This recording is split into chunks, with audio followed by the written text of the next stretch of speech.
معزز ناظرین کرام، السلام علیکم ورحمۃ اللہ تعالی وبرکاتہ۔ الحمد للہ رب العالمین والعاقبۃ للمتقین والصلاة والسلام علی رسولہ الکریم الامین وعلی آلہ الطیبین الطاہرین وصحابہ الہادین المہدین۔ بسم اللہ الرحمن الرحیم۔ حضرات محترم، سیرت مصطفیٰ صلی اللہ تعالی علیہ وآلہ وسلم کا یہ 19واں قسط ہے، جس میں حضرت امیر حمزہ کس طرح سے اسلام میں داخل ہوئے اور حضرت عمر فاروق رضی اللہ عنہ کس طرح سے اسلام میں داخل ہوئے، اس کا تذکرہ ہوگا۔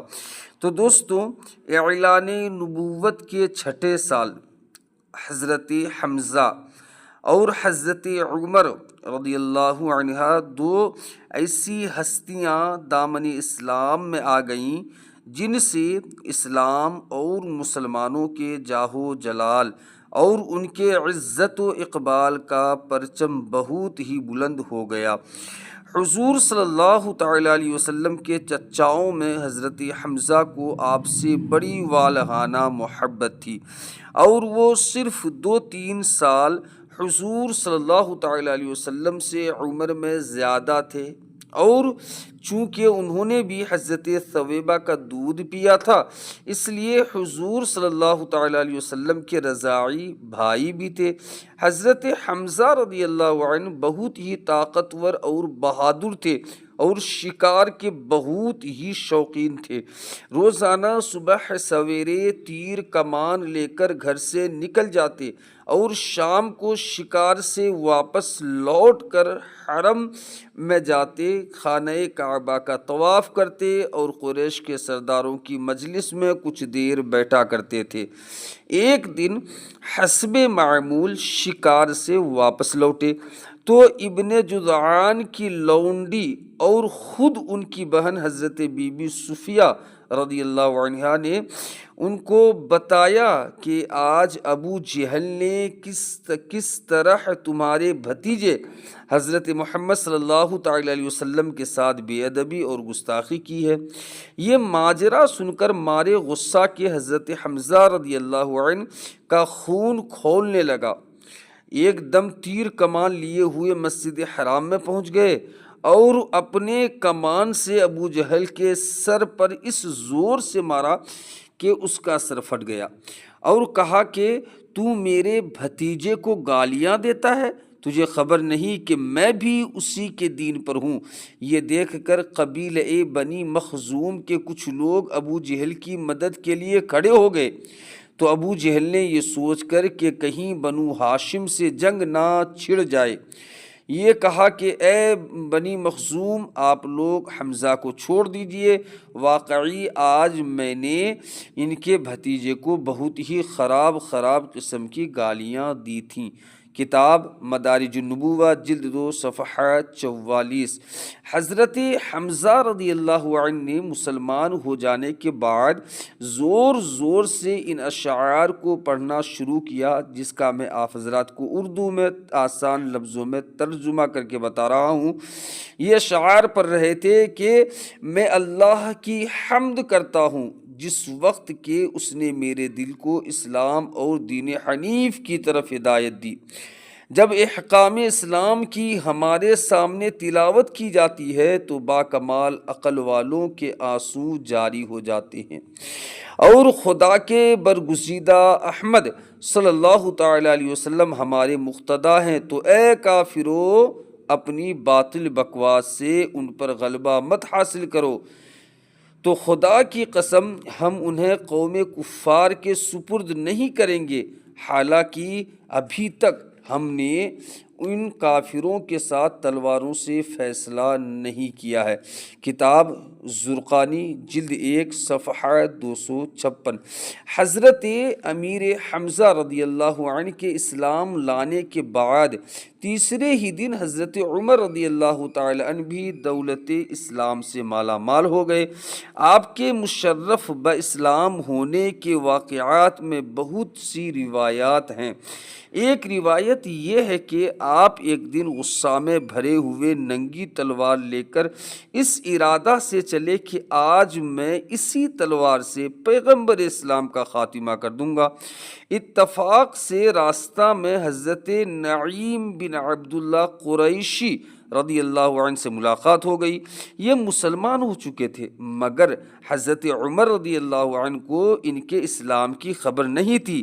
حضرت نعیم بن عبداللہ رضی اللہ عنہ نے پوچھا کہ کیوں اے عمر، اس دوپہر کی گرمی میں ننگی تلوار لے کر کہاں چلے؟ کہنے لگے کہ آج بانی اسلام کا فیصلہ کرنے کے لیے گھر سے نکل پڑا ہوں۔ انہوں نے کہا کہ پہلے اپنے گھر کی خبر لو، تمہاری بہن فاطمہ بنت خطاب اور تمہارے بہنوئی سعید بن زید بھی تو مسلمان ہو گئے ہیں۔ یہ سن کر آپ بہن کے گھر پہنچے اور دروازہ کھٹکھٹایا۔ گھر کے اندر چند مسلمان چھپ کر قرآن پڑھ رہے تھے۔ حضرت عمر رضی اللہ عنہ کی آواز سن کر سب لوگ ڈر گئے اور قرآن کے اوراق چھوڑ کر ادھر ادھر چھپ گئے۔ بہن نے اٹھ کر دروازہ کھولا تو حضرت عمر رضی اللہ عنہ چلا کر بولے کہ اے اپنی جان کی دشمن، کیا تو بھی مسلمان ہو گئی ہے؟ پھر اپنے بہنوئی حضرت سعید بن زید رضی اللہ عنہ پر جھپٹے اور ان کی داڑھی پکڑ کر ان کو زمین پر پٹخ دیا اور سینے پر سوار ہو کر مارنے لگے۔ ان کی بہن فاطمہ اپنے شوہر کو بچانے کے لیے دوڑ پڑی تو حضرت عمر رضی اللہ عنہ نے ان کو ایسا تماچا مارا کہ ان کے کانوں کے جھرمٹ ٹوٹ کر گر پڑے اور ان کا چہرہ خون سے لہو لہان ہو گیا۔ بہن نے صاف صاف کہہ دیا کہ عمر سن لو، تم سے جو ہو سکے کر لو، مگر اب اسلام دل سے نکل نہیں سکتا۔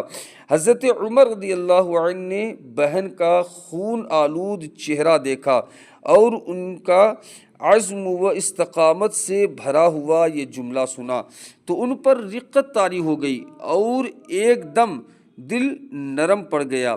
تھوڑی دیر خاموش کھڑے رہے، پھر کہا کہ اچھا تم لوگ جو پڑھ رہے تھے مجھے بھی دکھاؤ۔ بہن نے قرآن کے اوراق کو سامنے رکھ دیا۔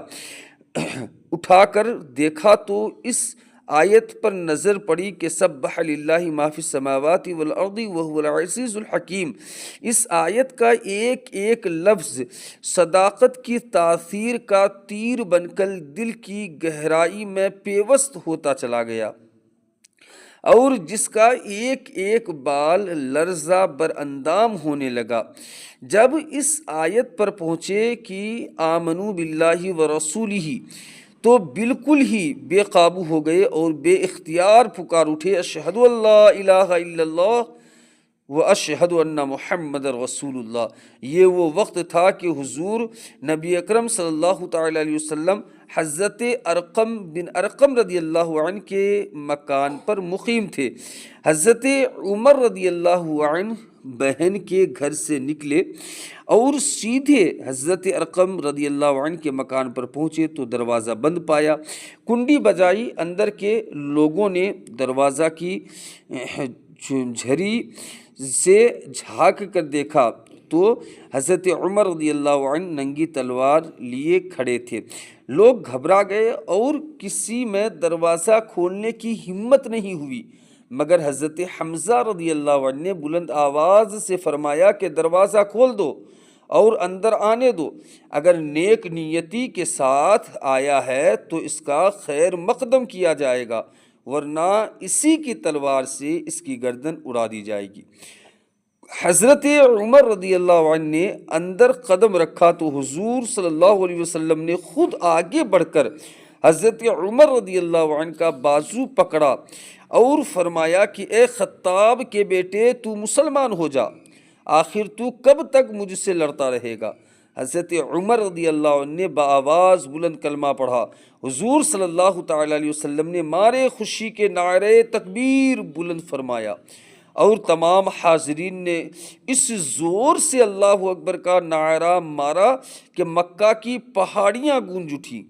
پھر حضرت عمر رضی اللہ عنہ کہنے لگے یا رسول اللہ یہ چھپ چھپ کر خدا کی عبادت کرنے کے کیا معنی؟